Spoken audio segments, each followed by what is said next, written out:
Madam ఇప్పుడు ఒక recent ఒకటి ఇష్యూ నడుస్తుంది.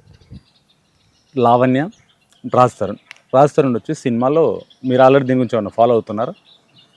రాజ్ తరుణ్ సినిమాలో ఒక హీరో, మంచి క్యారెక్టర్ ఆర్టిస్ట్. లావణ్య కూడా కొన్ని సినిమాలు, అడపదడప సినిమాలు చేసింది. Raj Tarun ex girl friend, కానీ ఆ అమ్మాయి అంటుంది నా హస్బెండ్ అంటుంది. ఇలాగ ఉన్నప్పుడు దిలీప్ సుంకర అని ఒక అడ్వకేట్ ఉన్నాడు, ఆయన పెద్ద వ్యక్తి. ఆయన ఒక టీవీ ఛానల్లో డిబేట్లో కూర్చున్నప్పుడు వాడిని పదజాలం ఏదైతుందో మనం మామూలుగా ఒక లేడీస్ ముందటైతే కూడా అది మాట్లాడలేం. తల్లి, చెల్లె, వీటన్నిటిని బూతుల పురాణంతో తీసుకురావడం ఎంతవరకు కరెక్ట్? దీనిపైన బార్ కౌన్సిల్ ఏమైనా యాక్షన్ తీసుకుంటుందా? వారు ఎట్లాంటి పదాలు వాడినరు అనే దాన్ని బట్టి అందులో అఫెన్సివ్గా ఉంటే బార్ కౌన్సిల్ దానికి సంబంధించి యాక్షన్ తీసుకుంటుంది. మనం కూడా కొంచెం, మీరు కూడా టర్మినాలజీ చేంజ్ చేయాలి. బూతు పురాణం, పురాణాలు అనేవి హోలీ బుక్స్. మనకి ఎట్లయిపోయింది బూతులని అనాల. మనం బూతు పురాణం, పులిహోర, దద్దోజనం, ఇవన్నీ మన హోలీ థింగ్స్ని మనం అన్నిటికీ వాడుతున్నాం. ఇవన్నీ హిందువులు చాలా కాషియస్గా ఉండాలండి ఇవన్నీ యూజ్ ఎనీ వర్డ్. ఇక ఆయన మాట్లాడిన మాటలకు ఆయన వ్యక్తిగతంగా ఆయన ఆలోచించుకోవాలి. ఈ వీళ్ళిద్దరి విషయానికి వస్తే చూసిండ్రా ఎంత హద్దు ఆజ్ఞ లేదు చూడండి సమాజంలో. లావణ్య అండ్ రాజ్ తరుణ్ అసలు లివిన్ అనేది సంస్కృతి రావడం ఏంటి? తర్వాత ఇప్పుడు ఆమెను కాపాడుకోవడం కోసం, ఆమె క్రైమ్స్ని వైట్ వాష్ చేసుకోవడం కోసం ఆయన హస్బెండ్ అనడం ఏంటి? హస్బెండ్తోని నువ్వు కలిసి ఉంటే అప్పుడు అది లివిన్ అవ్వదు కదా, కాపురం అవుతుంది. ఇప్పుడు లివిన్ అంటే ఏంటిది? దాన్ని ఏమనాలి? దానికంటే రెడ్ లైట్ ఏరియాలలో వాళ్ళు నయం కదా, వాళ్ళకు ఒక క్లారిటీ ఉన్నది. వీళ్ళకి ఏం క్లారిటీ ఉన్నది? అక్కడ ఎప్పుడైనా లివిన్లో ఒక అమ్మాయి, ఆడపిల్ల శోషణ జరుగుతుంది. దానికి ఒక సెక్యూరిటీ ఏంటిది? పెళ్ళి వల్ల అది శోషణ కిందికి రాదు. అది ఇద్దరు కలిసి బాధ్యతాయుతంగా సమాజాన్ని నిర్మిస్తున్నారు అని అనొచ్చు. దీన్ని ఏమంటాం మనం? వాళ్ళు నయం కదా, రెడ్ లైట్ ఏరియాలో ఉండేవాళ్ళు. వాళ్ళన్నా వ్యభిచారం చేసేవాళ్ళు, అది కరెక్ట్, వాళ్ళ పద్ధతిలో వాళ్ళు కరెక్ట్గా చేసుకుంటున్నారు. ఇటు కాపురాలు చేసేవాళ్ళు, వీళ్ళు సమాజం నిర్మాణం చేస్తున్నారు. వీళ్ళు ఏంది అటు ఇటు కాకుండా? ఇదేంటంటే విచ్చలవిడితనము, చిన్నప్పటి నుంచి సంస్కారాలు నేర్పించకపోవడం, ఇండివిజువల్గా ఉండడం. ఊర్లలో నుంచి వెళ్ళి వచ్చి సిటీలోకి వచ్చిన తర్వాత ఇక్కడ ఎవరికి ఎవరు తెలియదు, హద్దు ఆజ్ఞ లేకపోవడం. మీరు ఏదైనా మనం ఒక ముస్లిం అమ్మాయి ఆసిఫా నాగరాజు అనే అబ్బాయిని పెళ్లి చేసుకున్నప్పుడు వాళ్ళ అన్నదమ్ములు వచ్చేసి ఆ అమ్మాయిని ఎతికి, వాళ్ళిద్దరిని ఎతికి అతన్ని నడి రోడ్డు మీద నరికి చంపేసింది. ఎట్లా ట్రాప్ చేసిండు, ఎట్లా ఫాలో అప్ చేసుకుంటున్నాడు వాళ్ళను?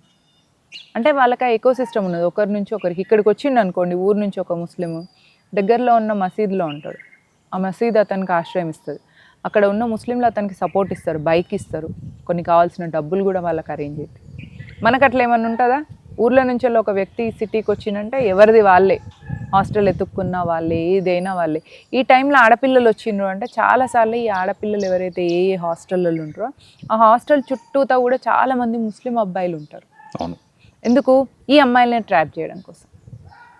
వీళ్ళు ఇక్కడికి వచ్చిన తర్వాత ఎవరు తెలిసిన వాళ్ళు ఉండరు కదా, ఏదో తెలిసిన హాస్టల్లో, గర్ల్స్ హాస్టల్లో ఉంటారు. ఆ చుట్టూతా ఉన్న ముస్లిం అబ్బాయిలు కొత్తగా ఒక అమ్మాయి వచ్చిందనగానే ఆ అమ్మాయిని ఎట్లా పట్టేయాలి, దాన్ని పెళ్లి చేసుకుంటే తల్లిదండ్రుల నుంచి వెళ్ళి సగం ఆస్తి వస్తుంది. ఎందుకంటే హార్డ్లీ ఒకరు లేదా ఇద్దరే పిల్లలు ఉంటారు. వాడికి ఫూకట్లో 1 సంవత్సరం 2 సంవత్సరాలు ఆ పిల్ల వెనుక తిరిగి కష్టపడితే లైఫ్ సెటిల్ అయిపోతుంది కదా. మేడం, ఆల్రెడీ ఈ అమ్మాయి లావణ్య అనే అమ్మాయి రాజ్ తరుణ్తో ఒక 7 years లివిన్లో ఉంది. తర్వాత వేరే రాజ్ తరుణ్ వదిలిపెట్టి పక్కకి వెళ్ళిపోయాడు.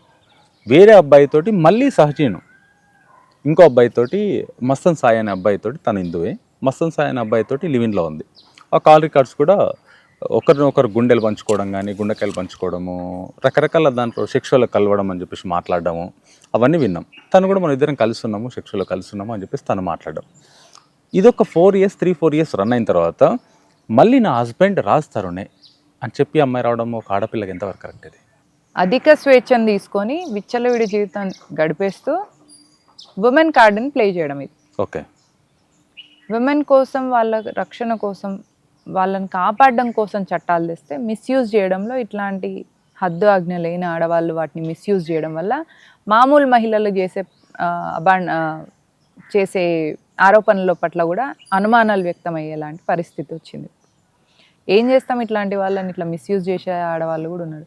ప్రతిసారి ఆడవాళ్ళల్లో స్త్రీలను గౌరవించడం మన సాంప్రదాయం అని చెప్పినా కూడా శూర్పణఖ, తాటకి లాంటి వాళ్ళు కూడా స్త్రీలే. అవును. అట్లాంటి స్త్రీలను ఎట్లా వాళ్ళని ట్రీట్ చేయాలనో తెలుసుకొని సమాజం అట్లా ట్రీట్ చేయాలా, చట్టాలు కూడా అట్లా ట్రీట్ చేస్తాయి. ఆమె మిస్యూజ్ చేసినంత మాత్రాన చట్టమేమో ఆమె వైపుకు సపోర్ట్గా ఉండదు. కాకపోతే ఈ ప్రాసెస్లో ఏమైపోతుందంటే అబ్బాయిలు బదనాం అయిపోతుంది. అవును. ఇక అట్లాంటి అమ్మాయిని చూస్ చేసుకొని ఆ అమ్మాయితో కలిసి ఉన్నందుకు అనుభవించాలి. ఎందుకంటే ఎప్పుడైనా కూడా మగవాళ్ళు ఒక పార్ట్నర్ని చూస్ చేసుకునేటప్పుడు చాలా కాషియస్గా, కేర్ఫుల్గా ఉండాలి.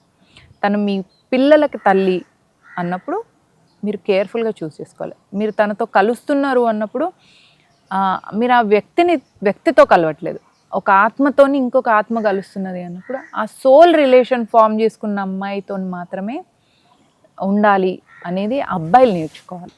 ఒక మంచి సంస్కారవంతమైన ఫ్యామిలీ నుంచి మనం అమ్మాయిలను తెచ్చుకోవాలి. ముస్లింలే ట్రావెల్ చేస్తున్నారు అట్లాంటి సంస్కారవంతమైన ఫ్యామిలీ నుంచి ఉన్న ఆడపిల్లల్ని, హిందూ ఆడపిల్లల్ని వాళ్ళు తీసుకెళ్తుంటే మన వాళ్ళు ఇట్లా ఉండడం కరెక్ట్ కాదు. ఏజ్ వచ్చినాక ఇటు మన కెరీర్ అది నడుస్తూనే ఉంటుంది, ఫ్యామిలీ కూడా ఇంపార్టెంట్. కాబట్టి ఒక అమ్మాయిని తొందరగా చూసుకొని పెళ్ళి చేసుకొని ఇటు కుటుంబం నడిపించుకుంటూ అటు కెరీర్ని నడిపించుకునే ప్లాన్ చేయాలి. కానీ కెరీర్లో నేను సక్సెస్ అయినాక, సెటిల్ అయినాక తర్వాత పెళ్ళి చేసుకుంటా అని ఈ లోపల ఉండబట్టలేక ఎవరో ఒక అమ్మాయితోని లివిన్లో ఉండడం కానీ ఇవన్నీ కూడా రాంగ్ పాత్ అనమాట. ఈ రాంగ్ పాత్ నుంచి తప్పుకొని ప్రాపర్గా మన సంస్కృతి ఏం నేర్పిస్తుంది దాని నుంచి మనం ఇట్లాంటి వాళ్ళని చూసి లెసన్ నేర్చుకోవాలి. మేడం, ఇప్పుడు ఈ అమ్మాయి లావణ్య నా హస్బెండ్ కావాలి అని చెప్పేసి కేసు పెట్టడం ఇవన్నీ జరుగుతుంది, మీడియా ముందుకు రావడం జరిగింది. ఇది ఒకేలా ఉంటే ఈ అమ్మాయి యాక్చువల్లీ డ్రగ్ సప్లై చేస్తుందని చెప్పేసి డిపార్ట్మెంట్ వాళ్ళు పట్టి కొద్ది రోజులు శిక్ష పెడితే బెయిల్ తీసుకొని బయటకు వచ్చింది. ఇప్పుడు ఇది ఇలా ఉన్నప్పుడు ఈ అమ్మాయి వల్ల మేము చాలామంది మోసపోయినాం అని చెప్పేసి ఒక 2-3 బయటకు వచ్చి ఈ అమ్మాయి మాకు డ్రగ్స్ అలవాటు చేసింది, ఈ అమ్మాయి అబ్బాయిలను అలవాటు చేసింది, ఈ అమ్మాయి వల్లనే మేము మోసపోయాం, రిహాబిలిటేషన్ సెంటర్కి కూడా వెళ్ళి వచ్చాం మేము అని చెప్పేసి ఈ అమ్మాయి పైన కేసులు పెడుతున్నారు వాళ్ళు. అంటే ఈ అమ్మాయిని, లావణ్య అన్న అమ్మాయిని ఎలాంటి కేసులు పడే అవకాశం ఉంది, చట్టం ఎలా శిక్షించబోతుంది ఇలాంటి వాళ్ళని? ఇది డ్రగ్స్ సప్లై చేయడానికి ఉన్న సెక్షన్స్ అన్నీ కూడా అట్రాక్ట్ అవుతాయండి. అది మళ్ళీ అందులో ఆమె అమ్మాయి అయ్యుండి ఇంకా అమ్మాయిలను తీసుకొచ్చింది కాబట్టి న్యూట్రల్ కేసెస్ అయినా కూడా అన్నీ దానికి సంబంధించిన సెక్షన్స్ అట్రాక్ట్ అవుతాయి. కానీ అందులో ఒకవేళ అబ్బాయి అయ్యుండి అమ్మాయిని కానీ ఇట్లా డ్రగ్ పెడ్లింగ్ చేసి అమ్మాయిలను ట్రాప్ చేస్తే అప్పుడు మొలెస్టేషన్ ఇవన్నీ కూడా అట్రాక్ట్ అయ్యేవి. ఇప్పుడు జనరల్గా ఓన్లీ డ్రగ్ అడిక్షన్ కింద ఉన్న సెక్షన్స్ అట్రాక్ట్ అవుతాయి. దానికి సంబంధించిన లీగల్ ప్రొసీజర్ జనరల్గా నడుస్తుంది. బట్ ఎథికల్గా చూసుకుంటే సమాజంలో ఇట్లాంటి వాళ్ళు చాలా హానికరం. కాబట్టి సమాజం కూడా యాక్షన్ తీసుకోవాలి.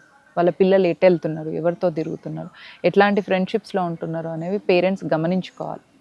అంటే ఒక అమ్మాయి ఇంకో అమ్మాయికి బలవంతంగా అలవాటు చేయడం అనేది ఎంతవరకు కరెక్ట్? ఇది ఒక డ్రగ్స్ని అలవాటు చేయడం ఎంతవరకు కరెక్ట్?